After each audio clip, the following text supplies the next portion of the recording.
Lanjutkan diskusi kita tentang arah tercuram sekarang. Kita ingat bahwa turunan berarah dari F dalam arah U adalah dot product antara gradien F dengan U sini. Kalau kita tulis dalam kosinus, ini menjadi panjang gradien F dikalikan dengan panjang U kali kosinus theta, di mana theta adalah sudut terkecil antara vektor U dengan gradien F. Dan karena U adalah vektor satuan, ini panjangnya 1. Ya, jadi di akhirnya ini hanya tinggal panjang gradien F dikalikan dengan kosinus theta.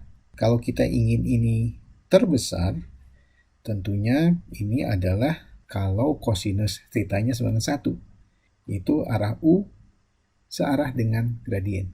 Ya, ini situasi yang memberikan arah tercuram. Ini teorema B tentang laju perubahan terbesar. Jadi misalkan F fungsi yang diferensiabel, maka laju kenaikan terbesar F di titik P itu terjadi dalam arah gradien. Lajunya adalah norm dari vektor gradien F di titik P tersebut. Sedangkan laju penurunan terbesar terjadi dalam arah yang berlawanan, yaitu negatif gradien. Dengan lajunya adalah negatif norm dari gradien F di titik P. Seekor semut berada di permukaan parabola hiperbolik Z sama dengan Y kuadrat min X kuadrat. Saat itu dia berada di titik 110. Nah, misalkan saja si semutnya semut maco gitu ya. Jadi dia selalu mengejar ke arah tercuram. Dia tidak mau yang landai-landai, selalu ingin yang paling curam. Hitung kecuraman saat ia mulai bergerak. Kita gambarkan permukaannya. Paraboloida hiperbolik yang dimaksud ini bentuknya seperti ini. Ya. Ini sumbu Y, sumbu X, dan sumbu Z. Ya. Titik pusat koordinat adalah di titik ini. Jadi titik 110 ya, itu dia berada di sini. Nah, jadi bisa perkirakan kemana yang paling curam. Ke sini akan turun paling curam, ke sana akan landai, sana landai, ke sini landai. Sepertinya yang cukup curam itu ke sini. Jadi ke arah Y-nya positif, X-nya mungkin arah mundur, Y-nya negatif. Kita coba hitung secara lebih eksak. Jadi solusinya sini, kenaikan tercuram terjadi dalam arah gradien. Jadi dengan kata lain kita harus menghitung vektor gradien. Kita hitung turunan parsialnya terhadap X, didapat 2X, substitusikan 110, dan kita dapat min 2.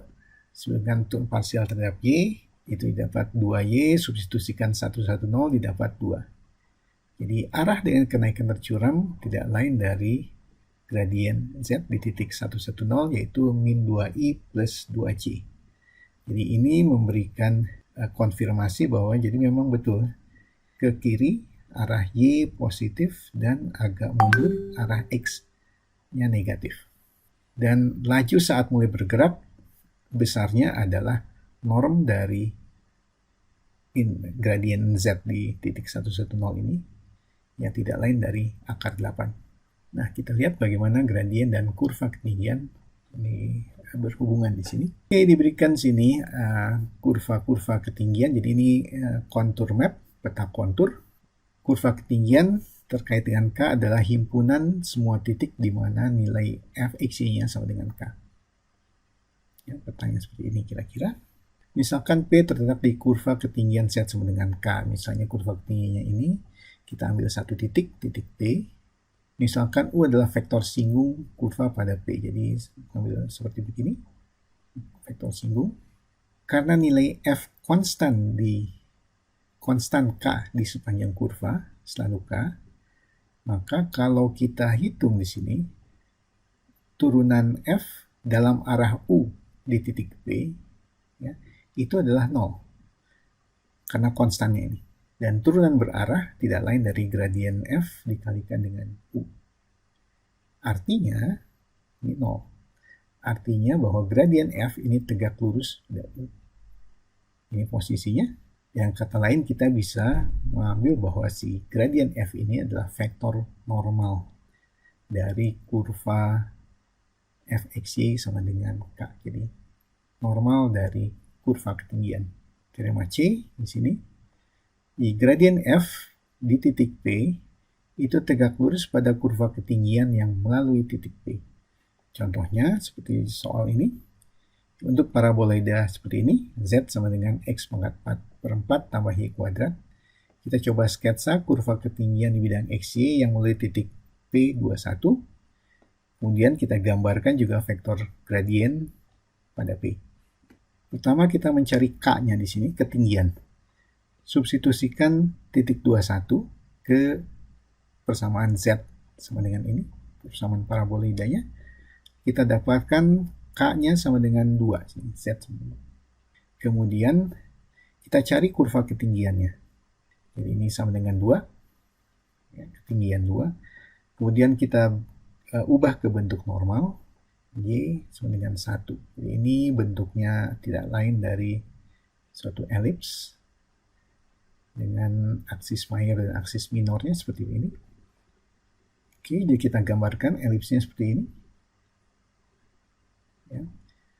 Di sumbu X ini minus akar 8 dan 8, di sini akar 2 dan minus akar 2. Titik P21 ada di sini. Oke. Kemudian kita mencari vektor gradien sekarang. Hitung turunan parsialnya. Ini terhadap X, dapat X per 2. Turunan parsial terhadap Y, 2Y. Substitusikan titik 21, kita dapatkan vektor I plus 2J.